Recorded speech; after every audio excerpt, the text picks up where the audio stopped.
सन्मान आणि विचार मंचाच्या समोरील आपण सर्व सन्मानाने परिवर्तनाच्या लढ्यात ज्या ज्या महामानवांनी योगदान दिलं त्या सर्व महामानवांना महानायकांना विनम्र अभिवादन करत, ज्या वंदनीय बाळासाहेबांनी या महाराष्ट्राची सत्तामत्ता अस्मिता अबाधित ठेवण्यासाठी जीवाचं रान केलं, त्या वंदनीय बाळासाहेबांना अभिवादन करत या मंचावर उपस्थित ठाणे लोकसभा महाविकास आघाडीचे अधिकृत उमेदवार आदरणीय राजन विचारे साहेब, तद्वतच या मंचावर उपस्थित आमचे केदार दादा, जिचं भाषण ऐकलं की मला असं सारखं वाटत राहतं की अजून 10-1 वर्षांनी अजून एक सुषमा अंधारे शिवसेनेमध्ये छान तयार होते. ती आमची प्रियंका.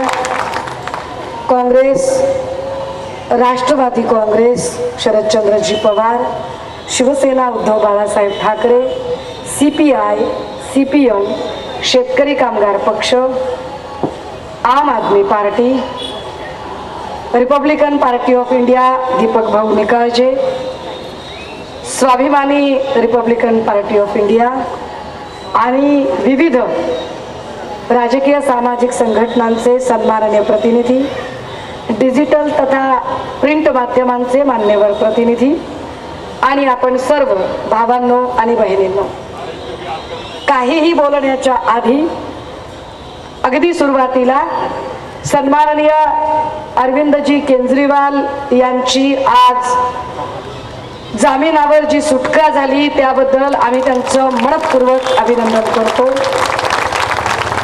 ज्या पद्धतीनं IQ माहितीवर सन्माननीय अनिल देशमुख साहेबांवर कारवाई झाली होती, तशीच IQ माहितीवर कारवाई केजरीवाल साहेबांवर केली. परंतु एवढं सगळं होऊनही तिहारमध्येही आंदोलन करत इथे डायबिटीसचा डॉक्टर आहे का, डायबिटीसच्या डॉक्टरची इथे गरज आहे असं म्हणून ज्यांनी आंदोलन उभं केलं ते केजरीवालजी आज बाहेर येत आहेत. नुसते बाहेर येत नाहीयेत तर माननीय न्यायालयाने त्यांना प्रचार करायची परवानगी दिलेली आहे. आता मोदीजी अजूनच बिथरतील खात्री आहे. राजे हो, आजची एक दुसरी महत्वाची घटना होती. येता येता सहज बातम्या बघितल्या. सन्मान्य वायकर साहेबांनी एका वाहिनीला मुलाखत देताना म्हटलं की माझ्यावर प्रचंड दबाव होता, मला खूप दबाव होता. एकतर मी जेलमध्ये गेलो असतो, नाही तर मला अटक झाली असती. हे फार बोलकं विधान आहे की महायुती काय पद्धतीने माणसं चोरते, माणसं टिपते. कारण अशाच पद्धतीचं काही संविधान आधी अर्जुन खोतकर साहेबांनी केलं होतं. अशाच पद्धतीचं काही संविधान की आता मला शांत झोप लागते, इडीबिडी काही येत नाही असं इंदापूरच्या हर्षवर्धन पाटलांनी विधान केलं होतं. याचाच अर्थ केंद्रीय यंत्रणा काय पद्धतीने स्वायत्त संस्थांचा गैरवापर केला जातो, भाजपा कशा पद्धतीने स्वायत्त यंत्रणांचा गैरवापर करते, हे चित्र स्पष्ट करण्यासाठी पुन्हा एकदा वायकर साहेबांचं स्टेटमेंट फार महत्वाचं ठरतं. वायकर साहेबांनी असंही म्हटलं की मातोश्रीवर मी इतकी वर्ष निष्ठा वाहिलेली आहे, त्यामुळे माझी इच्छा नव्हती इकडे यायची. मलाच माहिती की माझ्या मनावर किती मोठं ओझं ठेवून मी प्रवेश केला. याचा अर्थच असा आहे की आता त्यांना दिलेली उमेदवारी ही त्यांना अजिबात नको आहे, त्यांना लढायची इच्छा नाहीये. आणि हा एका अर्थाने सिग्नल आहे की मशाल घेऊन उभा असलेला आमचा उमेदवार, याला तुम्ही मतदान करा, हे वायकर साहेबांनी स्पष्ट केलेलं आहे. आता जरा अजून पुढे जाऊया. खरं म्हणजे इतक्या काही घडामोडी घडत आहेत, इतकं काही काही होत आहे. बऱ्याच जणांना वाटत असेल ताई जरा नरू भाऊवर बोला की, तर बोलूया, एवढं काही नाही, बोलूया. पण मी मागे एकदा मुक्त संवाद मध्ये पण मी काही मुद्द्यांवरती बोलले होते बरं का. आणि आपण तेव्हाही सांगितलं होतं आपल्याला काही झगूर मगूर लोकांवर बोलण्यात फार इंटरेस्ट नसतो. त्यामुळे त्याच्यावरही काहीतरी मांडूया. पण हे सगळं चालू असताना इथे काहीतरी चिठ्ठी अजून एक आहे, चिठ्ठीवर काहीतरी लिहिलंय म्हात्रेंवर. कोण म्हणजे मला माहित नाही या कोण म्हात्रे, या त्याच बाई आहेत का त्या काही ते दांडा वगैरे असं काहीतरी, दांडे म्हणजे ह्या त्याच आहेत ना? ते काहीतरी आशीर्वाद यात्रा आणि ते रॅलीमध्ये काहीतरी व्हिडिओ व्हायरल झाला होता. बहुतेक ते प्रकाश सुर्वे होते बहुतेक, मला काही माहित नाही. असं असं जाऊ दे, आपण नको याच्यावर नको बोलायला. आपली पातळी आपण नको घसरवूया, जाऊ दे, म्हणू दे, नाही बोलायचं त्याच्यावर. आपल्याला आपली पातळी नाही घसरवायची आहे की नाही, त्यांना त्यांची पातळी राहू दे. पण हे सगळं एक एक घटना घडत असताना मोदीजी 3 टप्प्यातली मतदानं झाली बघा. 3 टप्पे झालेत आतापर्यंत. 3 टप्प्याच्या मतदानानंतर मोठमोठे विश्लेषक सांगताहेत की महाराष्ट्रात प्रचंड मोठी मोदी विरोधातली लाट आहे आणि त्यामुळे मोदी आणि एकूण भाजपा बिथरलेली आहे. आता बिथरलेले लोक वेगवेगळ्या प्रकारची विधानं करत आहेत. बिथरलेल्या लोकांनी वेगवेगळे स्टेटमेंट करायला सुरुवात केली आहे. म्हणजे जे मोदीजी आधी सांगत होते असली नकली कोण आहे, ते म्हणत होते की आम्ही असली शिवसेनेसोबत आहोत. मग असली शिवसेना म्हटलं की इकडे शिंदे साहेब फुरफुरल्यासारखे करत होते. शिंदे साहेबांना वाटलं अरे आपणच असली आहोत. शिंदे साहेबांना स्वतःला कधीच का बरं प्रश्न पडला नसेल की जेव्हा कधी शिवसेनेसोबत जागा वाटपाची चर्चा होत होती तेव्हा जेव्हा कधी जागा वाटपाची चर्चा झाली तेव्हा म्हणजे ज्या काळात अडवाणीजी आणि वाजपेयीजी होते, मुंडे साहेब आणि गडकरी साहेब प्रतिनिधित्व करायचे, तेव्हाही जागा वाटपाच्या चर्चेच्या साठी ही सगळी मंडळी मातोश्रीचे उंबरे झिजवायची. वंदनीय बाळासाहेबांच्या नंतर पक्षाची धुरा सन्माननीय पक्षप्रमुख उद्धव साहेबांनी सांभाळली आणि आता मोदी असतील, शहा असतील, फडणवीस असतील किंवा बाकीचे झंगूरमंगूर असतील, हे सगळे पुन्हा एकदा मातोश्रीचे उंबरटे झिजवत होते. 2019 ला झिजवले, आपण सगळ्यांनी बघितलं. आता जर मोदींचं असं म्हणणं असेल की नाही म्हणे आम्ही असली शिवसेनेच्या सोबत आहोत आणि फुरफुरले तिकडे शिंदे साहेब, जर शिंदे साहेब असली शिवसेना प्रमुख असतील तर मग जागा वाटपाची चर्चा करायला या सगळ्या लोकांनी टेंभी नाक्यावर जायला पाहिजे होतं की नाही गेले ते टेंभी नाक्यावर. ह्याच्यातलं कुणीच टेंभी नाक्यावर गेलं नाही. उलट टेंभी नाक्याच्या माणसाला तिकडं मुजरे करायला दिल्लीला बोलावून घेतलं आणि शिंदे साहेबांचं आपल्याला म्हणजे वाईट वाटतं ना, आपला भाऊ आहे ना, असं कसं वाईट वाटतं आपल्याला आपल्या भावाबद्दल. आपल्या भाच्याची कुणी दुरावस्था केली, आपल्याला वाईट वाटतं की किती वाईट परिस्थिती. कसला शिवसेना प्रमुख म्हणावा अशा माणसाला की स्वतःच्या पोराचं तिकीट जाहीर करता येत नाही. स्वतःच्या पोराचं श्रीकांत शिंदेची उमेदवारी ही फडणवीसांना जाहीर करावी लागली, इथपर्यंत दुरावस्था येऊन पोहोचली, तरी आपलं काही म्हणणं नाही बाबा. असो, मरू दे, काय त्यांचं व्हायचं ते होते. बरं, आता इथे कोणीतरी म्हणत होतं काहीतरी की प्रताप सरनाईक की नरेश मस्के, पण मला खात्रीनं माहितीये की ही उमेदवारी मस्केंनाच मिळणार होती. कारण 15 दिवसांपूर्वी मी ठाण्यामध्ये आले होते. काहीतरी मला वाटतं तो हेलिकॉप्टर शॉट वगैरे काहीतरी कार्यक्रम होता. हा शो होता, तुम्ही सगळ्यांनी बघितलं असेल. मी आणि नरूभाऊ बोलतच बसलेलो होतो आणि ते नरूभाऊच सांगत होते आपल्याला, भाऊ आहे हो, जाऊ दे काही काय असं नाही, भाऊ काय म्हणले ते. तर नरेश मस्के असं सांगत होते की प्रताप सरनाईक कोण म्हणले माझ्या पुढे, चिल्लर माणूस आहे म्हणले. प्रताप सरनाईक चिल्लर माणूस आहे माझ्या पुढे. अहो मी आणलं म्हणले प्रताप सरनाईकाला. अहो म्हटलं पण त्यांना उमेदवारी मिळणार आहे ना. काहीतरीच बोलता म्हणले, मलाच उमेदवारी मिळणार आहे, तुम्हाला लिहून घ्या म्हणले, मलाच उमेदवारी मिळणार आहे. त्यामुळे 15 दिवस आधीच आपल्याला कळलं होतं की उमेदवारी त्यांना. अर्थात त्यांनी अजून फार काही सांगितलेलं होतं, पण असो आपल्याला त्याही खोलात जायचं नाही. तर अशा पद्धतीने प्रताप सरनाईकांना चिल्लर म्हणणारे नरेश मस्के. आता हे प्रताप सरनाईकांच्या समर्थकांनी बाबा विचार करावा की काय चाललंय आणि काय नाही. आम्हाला फार त्याच्यात जायचं नाही. बरं, त्याच्याही पुढे जाऊन तेच मस्के ते गोल्डन गँग काहीतरी चालायचं इकडे. त्या गोल्डन गँगचे प्रतिनिधी, गोल्डन गँगचा प्रमुख, काय भानगडी काय नाही. आता हे गोल्डन गँग मला आठवलं नसतं बरं का. मला आठवायचं एक कारण आहे. आता जस्ट काही वेळापूर्वी माध्यमे कंटिन्युअसली फोन करत होती की घाटकोपर मध्ये भाजपाच्या काही पिशव्या, भाजपाचा शिक्का असणाऱ्या पिशव्या होत्या आणि त्यात सोन्याची बिस्किटं सापडली, सोन्याची बिस्किटं. आता ते म्हणतात की परफ्यूमच्या बाटल्या होत्या, ती काही सोन्याची बिस्किटं नव्हती. पण यावरनं एक लक्षात येतं की भाजपा काय पद्धतीचं गलिच्छ राजकारण करते, भाजपा काय पद्धतीचं वाईट पद्धतीने, की ज्यांना वाटतच नाहीये की आपण जिंकू शकतो, त्यांनी ज्या पद्धतीचा हा सगळा स्तोम माजवलेला आहे. त्यामध्ये एकनाथ शिंदेजींची काल का परवा दिवशी एक मुलाखत एका वाहिनीने घेतली आणि शिंदे म्हणतात की वो सब छोड़ो, वो हम ही इधर रहने वाले हैं और हमने बहुत सारा निवेश इधर लाया है और हमने बहुत ऐसा करा है, इतना काम किया है कि मैं भागते भागते गया और धपकन आपटे मैंने बहुत काम किया है उधर. और कितना काम किया है? तो बोले हमने कितने सारे प्रकल्प है. कोणते प्रकल्प आणले एकनाथ शिंदेजी? आपण कोणते प्रकल्प आणले? वेदांता फॉक्सकॉन आपल्यामुळे गेला, बल्क ड्रग प्रोजेक्ट जो होता तो आपल्यामुळे गेला, एअरबसचा प्रोजेक्ट होता तो आपल्यामुळे गेला. वेदांताच्या वेळेला म्हणाले की 6 महिन्याच्या आत कसा काय प्रोजेक्ट जाईल, त्या आधीपासूनच चालला होता. बरं असं म्हणायचंय का? काल महानंदा पशुखाद्याचा जो उद्योग होता, हा पूर्ण महानंदा पशुखाद्य उद्योग जो आहे, हा उद्योग पुन्हा गुजरातकडे गेला. आता सांगतात की तो मात्र संस्थेकडे गेला. म्हणजे काय पद्धतीने तुम्ही महाराष्ट्राला कंगाल करायचं ठरवलंय आणि आम्ही का निवडून द्यावं, कशासाठी निवडून द्यावं? दादा हो, लोकसभेची निवडणूक आहे आणि लोकसभेची निवडणूक म्हणजे आम्हाला आमचा राष्ट्रप्रमुख निवडायचा आहे.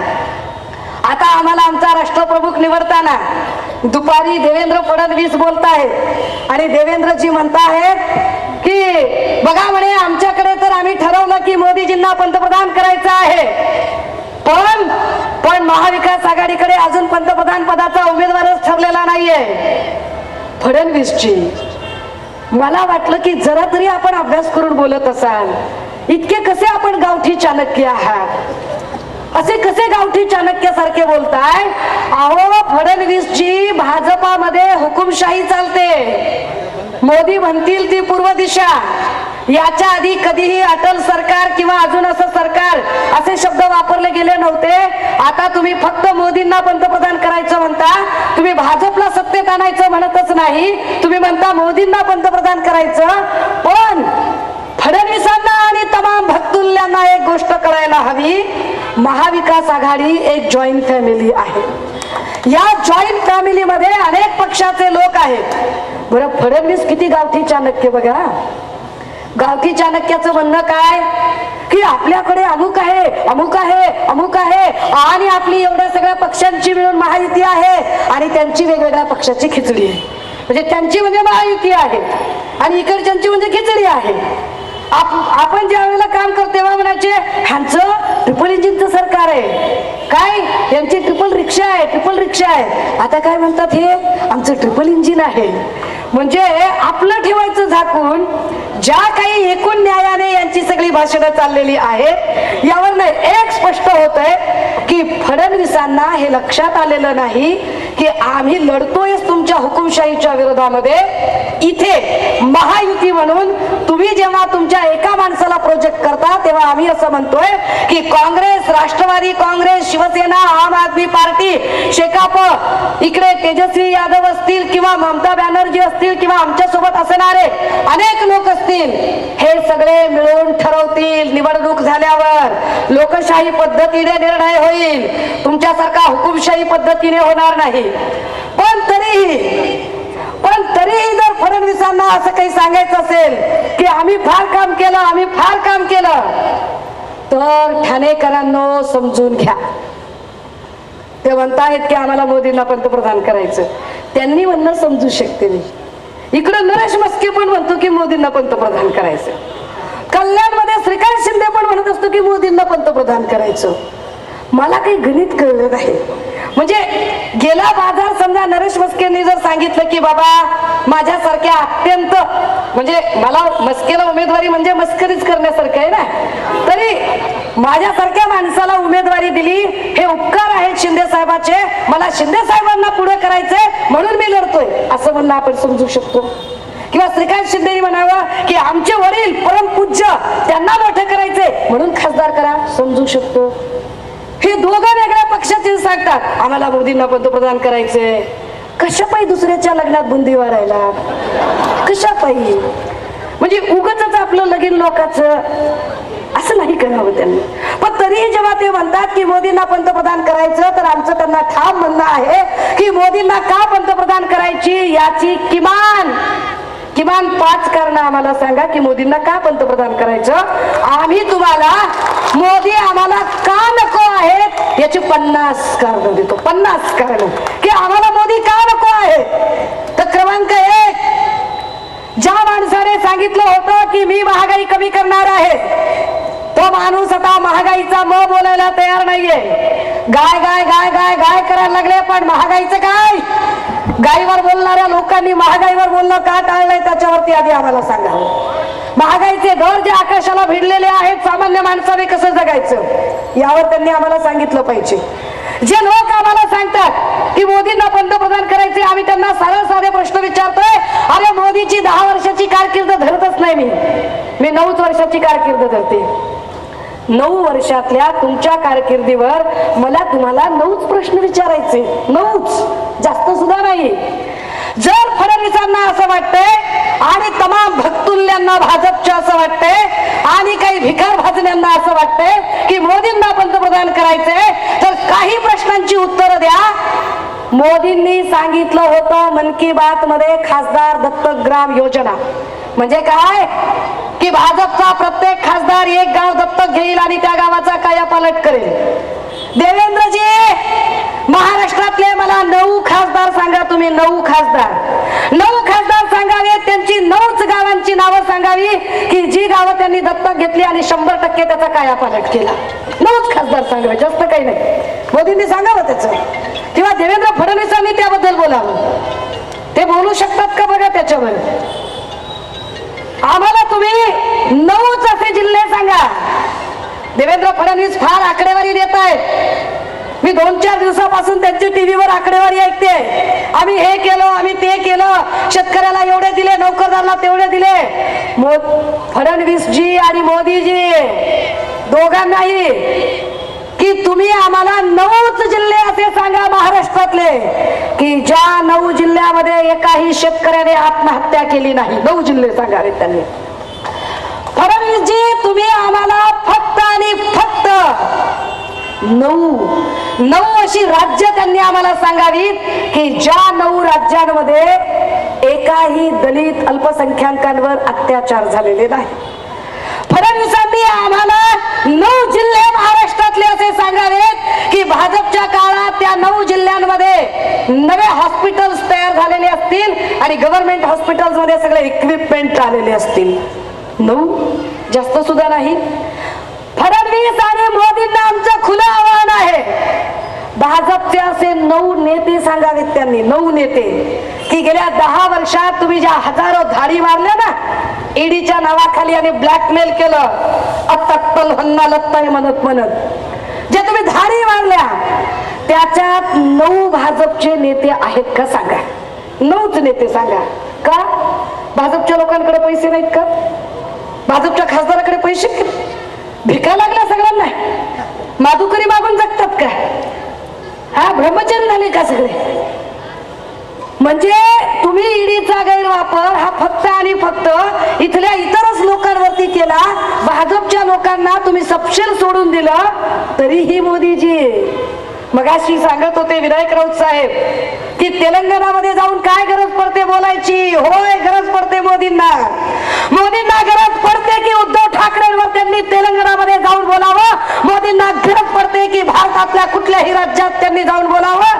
कारण मोदींना स्पष्ट चित्र दिसत आहे की काही केलं तर महायुती 200च्या आत सिमटून जाते आणि त्यांना पक्की खात्री आहे की येणाऱ्या काळात पंतप्रधान पदाचा चेहरा म्हणून उद्धव ठाकरे हे नाव येऊ शकतं.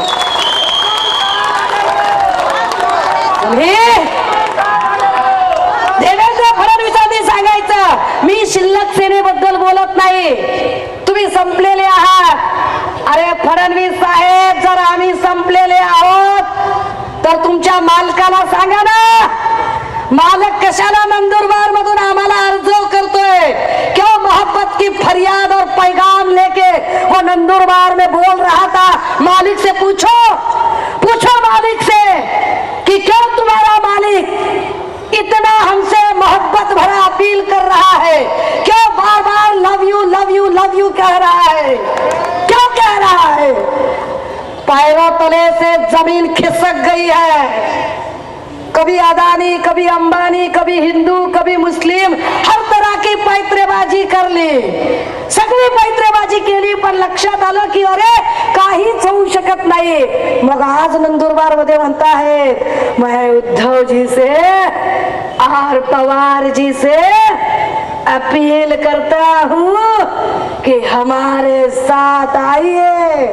का तुमचा एजंट असलेला फडणवीस तो म्हणतो की आम्ही नाहीये, आमचं अस्तित्व नाहीये। मालकाचं खरं धरायचं का एजंटाचं खरं धरायचं? मालकानं आणि एजंटानं बसून ठरवावं एकदा काय ते। मोदीजी, ज्या अर्थी तुम्ही हे सगळं बोलताय त्या अर्थी तुम्हालाही कळून चुकलंय की महाराष्ट्रातली निवडणूक ना तुमच्या हातात राहिली ना आमच्या।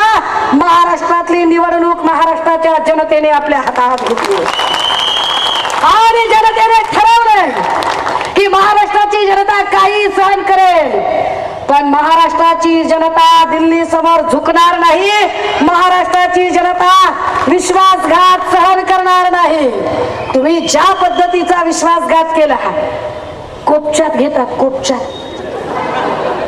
जे लोक काय बोलले ते एकनाथ शिंदे म्हणाले इंटरव्ह्यू मध्ये, एका माणसाला इंटरव्ह्यू देतात, हिम्मत नाहीये पत्रकार परिषदेला सामोरे जायची। इंटरव्ह्यू मध्ये कुणाला म्हणाले, साहिल जोशीला कुणाला तरी म्हणाले की अरे म्हणे आम्ही काय फेसबुकवर सरकार चालवतो का? हो, अरे कॉप्या करून पास झालात का रे? कॉप्या करून पास झालात का? अरे कोविडच्या काळामध्ये माणसाला माणसाशी संपर्क करायचा नाही हीच प्रधान अट होती की संपर्क नाही करायचा, आयसोलेशनने सगळी माहिती पोहोचवायची। अरे पण कोविडच्या काळामध्ये जेवढं चांगलं काम उद्धव साहेबांनी केलं त्या कामाचं फक्त महाराष्ट्राने नाही, भारताने नाही, जगात जागतिक स्तरावरच्या जागतिक आरोग्य संघटनेने सांगितलं की जगातलं सगळ्यात चांगलं काम हे भारतातल्या महाराष्ट्रात सन्माननीय उद्धव ठाकरे साहेबांनी केलेलं आहे। तुम्ही सांगता, तुम्ही बोलायचं, आज तुमची हिंमत आहे का पत्रकारांच्या समोर यायची? मोदीजी, मला 9 अशा पत्रकार परिषदा सांगा की ज्या तुम्ही ठामपणे घेतल्या आहेत। 9 पत्रकार परिषदा सांगा। एका माणसाला बोलवतात, आओ मैं तुम्हें इंटरव्यू देता हूँ, आओ। और कौन इंटरव्यू लेगा? आइदर उनकी लाडली बेटी बहन क्या है वो ओम अंजना, या फिर कौन इंटरव्यू लेगा? अक्षय कुमार। आणि विश्वगुरुला प्रश्न किती अवघड विचारतात, बापरे केवढा अवघड प्रश्न विश्वगुरुला। मोदी जी ये बताइए कि आप आम काट कर खाते हैं कि चूस कर खाते हैं? काय प्रश्न आहे हो? और यूपीएससी ला सुद्धा एवढा अवघड प्रश्न विचारत नाही। मोदी जी ये बताइए कि आप आम काट कर खाते हो कि चूस कर खाते हो? मोदी जी हिम्मत असेल ना 56 इंचच्या सीन्यामध्ये तर कधी 100-150 पत्रकारांच्या समोर येऊन पत्रकार परिषदेला सामोरे जा। बाकी भिडायच्या गोष्टी नंतर करू। उद्धव ठाकरे हे एक नाव नाहीये, उद्धव बाळासाहेब ठाकरे या महाराष्ट्राची अस्मिता आहे, अस्मिता। नाद करायचं, जे तुमच्या समोर झुकले, जे तुमच्या समोर वाकले, आपण नाही बोललो बरं का? कोण बोललो? चकवा दानवे दाजी, रावसाहेब दानवे, आमच्याकडे चकवा म्हणतात त्यांना। माणूस लय चकवते। काय म्हणले? अहो म्हणले हे नुसते झुकले नाही, झुकले, विकले, वाकले। त्याच्या पुढचं मी बोलत नाही, त्याच्या पुढे मी नाही बोलले ते। त्यांनी शहाणपण, आपण कशाला काय बोलाव दादा, आपण चांगल्याचे लेकर, आपण कशाला काय बोलाव? मोदीजी काय म्हणालात तुम्ही कि हमारे साथ आइए उद्धव जी और आइए पवार जी?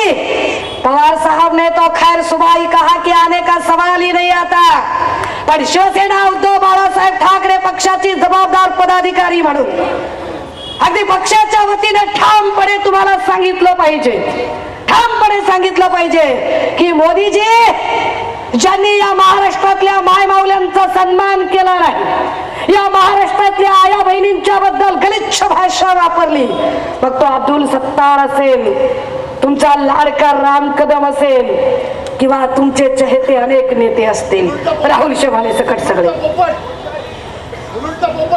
हा ते शिड्यावाला ना, हा शिड्या शिड्या, हा हा हा, मला तर त्यातलं काय कळतच नाही बाबा, मी कट्ट्याला बोलायचं, कट्ट्यावर त्याच्यावर तर बोलत, त्याच्यावर तर उद्या त्या इलाक्यात जाऊन, त्या इलाक्यात तिकडं जाऊन बोलायचं.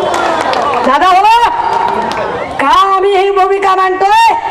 या पक्षाची जबाबदार पदाधिकारी म्हणून सांगितलं पाहिजे, ज्यांनी महिलांचा अवमान केला, ज्यांनी शेतकऱ्यांचा तळतळाट घेतला, ज्यांनी शेतकरी आंदोलनामध्ये शेतकऱ्यांच्या रस्त्यामध्ये खिळे ठोकले, ज्यांनी केजरीवाल, अनिल देशमुख किंवा संजय राऊत साहेबांसारख्या लोकांना कारागृहामध्ये टाकलं, ज्यांनी इथल्या बेरोजगार तरुणांचे जथ्थे वाढवले, ज्यांनी इथे कळवा असेल, घाटकोपर असेल, तिकडे नांदेडचं शासकीय रुग्णालय असेल किंवा संभाजीनगरचा घाटी असेल, इथे 30 पेक्षा एका रात्रीत मृत्यू घडवले, ज्यांनी न्याय मागायला गेलेल्या बारसुरी नदीतले आंदोलक असतील किंवा देहूचे वारकरी असतील किंवा अंतरवली सराटीतला आमचा मराठा भाऊ असेल, यांच्यावर लाठी हल्ला केला, आणि ज्यांनी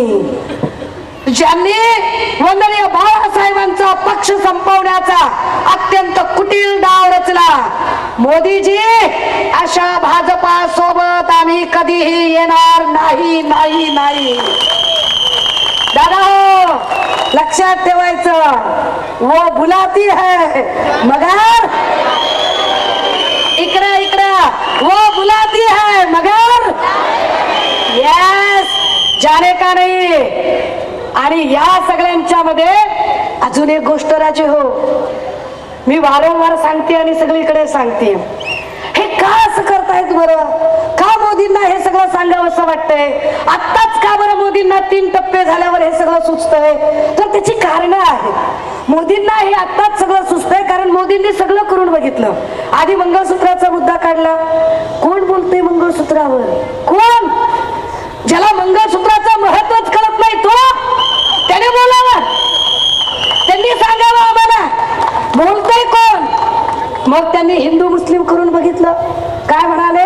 वो ज्यादा बच्चे पैदा करने वाले लोग.